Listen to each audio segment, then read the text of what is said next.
dans cette vidéo, je voulais vous partager ma vision de l'éducation. Voilà, en fait, en rencontrant beaucoup de parents, en expérimentant moi-même avec mes 4 enfants, je me suis rendu compte qu'il y avait en gros 2 visions de l'éducation différentes. Ce que j'appelle la vision de l'éducation à court terme et la vision de l'éducation à long terme. Alors, je vais m'expliquer. Ce que j'appelle vision de l'éducation à court terme, c'est l'éducation un peu classique où on va s'attacher à ce que l'enfant, à court terme, paraisse un enfant bien élevé. Dans ce cas-là, par enfant bien élevé, j'entends un enfant qui est poli, un enfant qui est propre sur lui, qui présente bien, un enfant qui a une belle apparence, un enfant qui ne fait pas trop de bruit, qui ne rit pas trop fort, qui ne crie pas trop fort, un enfant dont on dit « Oh, qu'il est mignon cet enfant ». Bref, voilà, c'est un enfant qui est ce que j'avais envie d'appeler un peu un enfant témoin, comme un appartement témoin, c'est-à-dire qu'il n'y a pas trop de choses qui dépassent et c'est un enfant qui fait la fierté de ses parents. J'entends à court terme, hein, sur un jeune enfant ou un enfant grandissant. Moi, ma vision de l'éducation, elle est un peu différente. Moi, j'ai jamais demandé à mes enfants d'être des enfants propres sur eux, d'être des enfants bien élevés. J'ai jamais attendu que mon entourage ou la société me valide le fait que mes enfants soient bien élevés. Moi, ma vision de l'éducation, c'est vraiment d'accompagner des enfants, donc qu'ils soient des tout petits, d'un bébé, des bambins, des enfants et même des adolescents.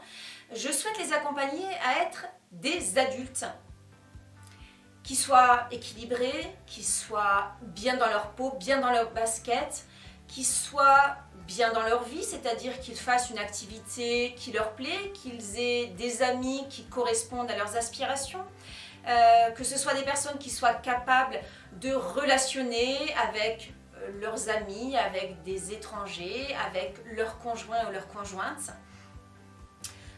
Que ce soit des personnes qui sachent ce qu'ils veulent dans la vie, ce qu'ils veulent faire, qui choisissent leur métier, leur passion et en fait, eh bien, ça change tout.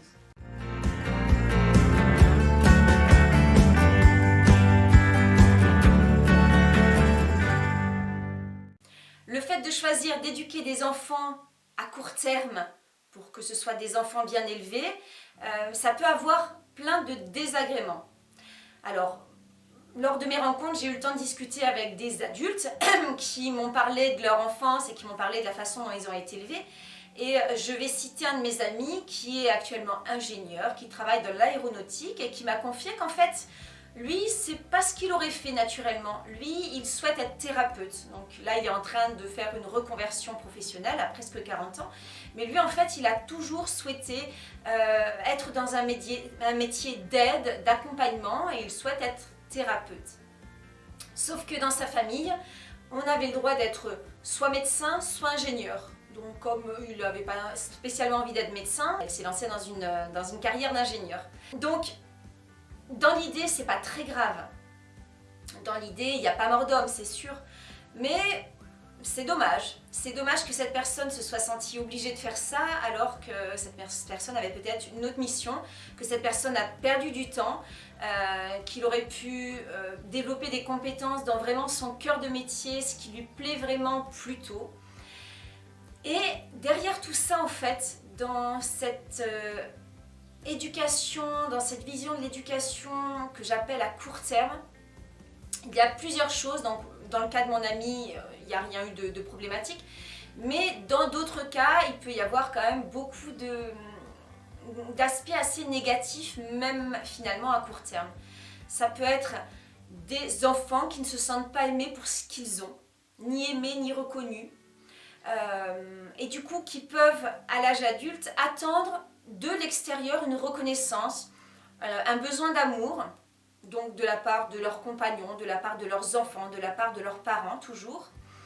Ça peut être également des personnes qui n'ont pas été accompagnées dans l'expression de leurs émotions, puisqu'il fallait qu'ils soient toujours sages, toujours mignons. On peut se retrouver avec des adultes qui vont se mettre à exprimer alors soit qui ne savent pas exprimer leurs émotions, Donc on connaît plein d'adultes qui sont très taciturnes, qui ont du mal à parler d'eux, ce qui n'est pas très agréable pour l'entourage puisqu'ils ne parlent soit pas du tout, soit ils ont vraiment du mal à exprimer leurs émotions, ou au contraire des adultes qui ont été bridés dans l'expression de leurs émotions enfants et qui en fait n'arrivent pas à gérer et qui sont comme des enfants, comme ce que devraient être des enfants en fait, et qui passent leur temps à exprimer leurs émotions, à être piégés dans leur tempête émotionnelle et à avoir une réaction de tout petit alors qu'ils ont 30 ans, 40 ans, 50 ans.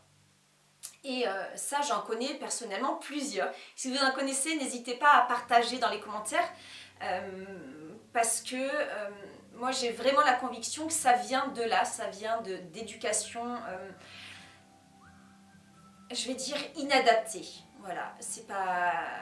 Personne n'est coupable dans l'éducation, mais en fait, ça va se retrouver être une éducation inadaptée. Dans cette éducation à court terme, on va parfois se retrouver aussi avec des adultes en fait qui ne se connaissent pas, qui ne savent pas ce qui leur plaît, qui le verbalisent d'ailleurs, qui disent, écoutez, des personnes qui disent je sais pas. Alors, on leur dit mais quand même tu sais bien si tu préfères ça ou ça. Bah non en fait je sais pas. Et quel type de métier tu préfères, quel aliment, bah en fait je sais pas. Et des personnes qui ont été tellement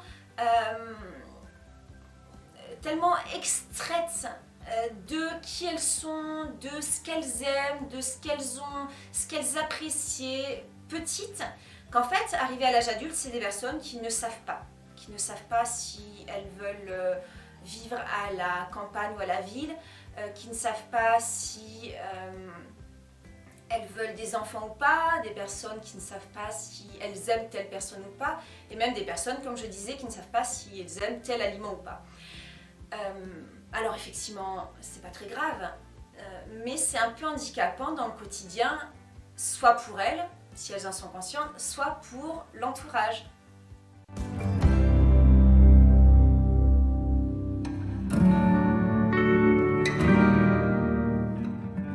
Alors effectivement, quand on choisit comme moi une éducation plutôt à long terme, on va se retrouver avec des enfants qui se roulent par terre dans les magasins. Ça peut être très inconfortable. On peut se retrouver avec beaucoup de tempêtes émotionnelles puisqu'on écoute. On peut se retrouver avec devoir faire beaucoup de pas vers son enfant pour qu'il accepte de faire des pas vers nous.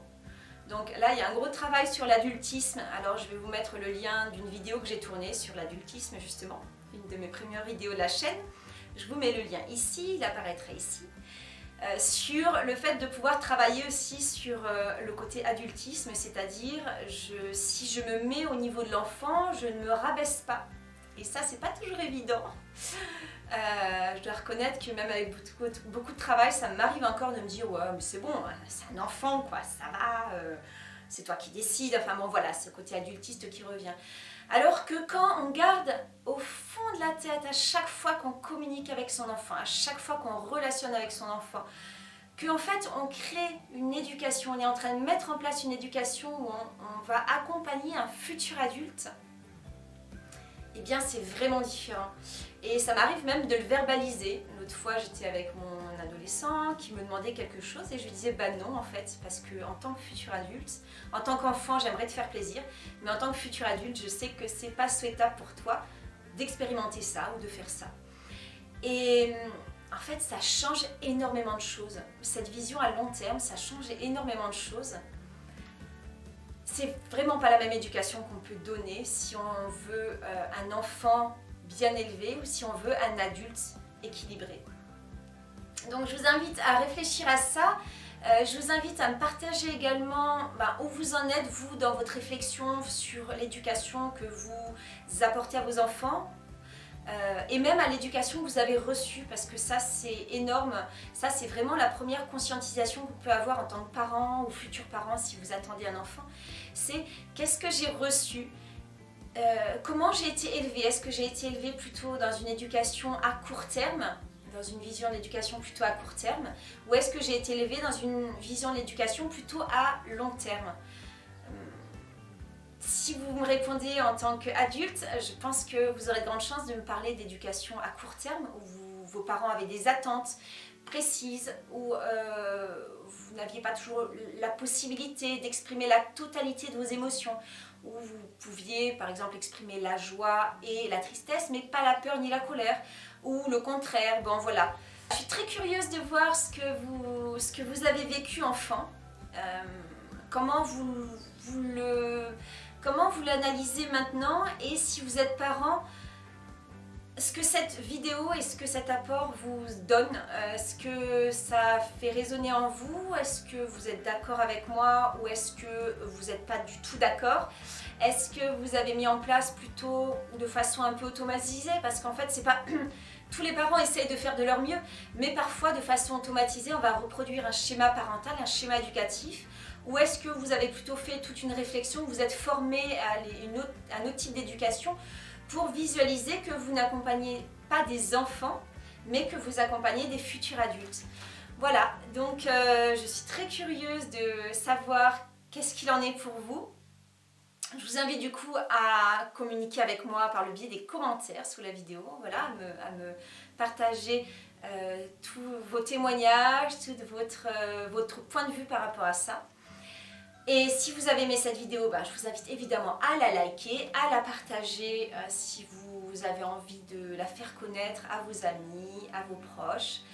Et évidemment, si vous souhaitez suivre les publications, je vous invite à vous abonner, à activer la cloche de notification pour être averti des prochaines parutions. Et je vous fais de gros bisous, je vous envoie tout mon soutien en tant que parent ou en tant qu'ancien enfant. Et je vous dis à tout bientôt pour une prochaine vidéo.